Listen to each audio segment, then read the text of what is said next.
So a quick look at the CRZ and Civic BMS board Interrogator, which is this unit here. Yeah, you can probably see now we've got the Civic connector for the main pack, we've got the CRZ connector, and we've also got 4 individual BMS board connectors, and it's powered by a 12 volt wall wart, couple of amps output with a positive middle connection here. So you can see we've got a red light on here, and you can probably see on the side of this pack I've actually got 2 bad boards in it for testing. And it's if I show you this, try and hold it so that you can see it. So if I press right here,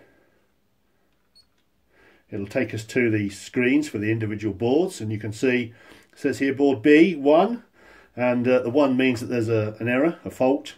So you can see the B board there is indicated, even though the voltages are all correct. There's a problem with this board, and it's the voltage reference on that particular board, so I've tested it earlier. So I've pressed this in, it will go to the next board, C, and you can see it says 0 here, so that means there's no error there. That's okay, that one's alright. And if I press it again, it will go to D, and you can see it says a 1 there again, and we can see there that that is a bad board, and the voltage reference is wrong on that, even though the voltages are correct. So that's a faulty board as well. And press it once more, and it will go to A, and you can see here A is no error, and that one's okay. So obviously if you get the red light, you have an error basically, and you then have to just cycle through the screens to find out which one it is, and go from there basically, because you could have more than one bad board in the pack. Now I've put 2 bad boards in this pack for testing, but it obviously will detect just 1 bad board, but you could have 3 or 4 even potentially, but I mean that's going to be very, very unusual. But you know, so you shouldn't just assume that there's only 1 bad board, because I put 2 in this one just for testing. So if I go right here, it goes back to the main screen, and it tells you the total voltage, the highest voltage, the voltage of the highest cell, the voltage of the lowest cell, and deviation between them, and the number of the highest cell and the number of the lowest cell. So just a bit of background information.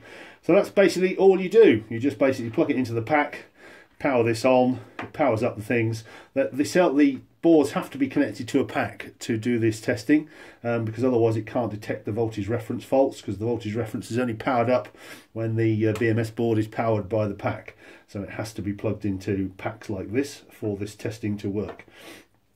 And that's basically almost as far as we've got now. So you can plug it into the Civic, you can plug it into the CRZ, you can plug it into individual boards, but it won't detect individual boards being faulty unless they're actually powered up, being connected to a battery. So you have to have them powered. So that's where we are at the moment. I'm still tinkering around, doing a bit more work, trying to tidy up the software, and we'll go from there. So I hope that proves useful, and I'm sorry the camera's a bit far away, but I hope you get the idea of what is going on.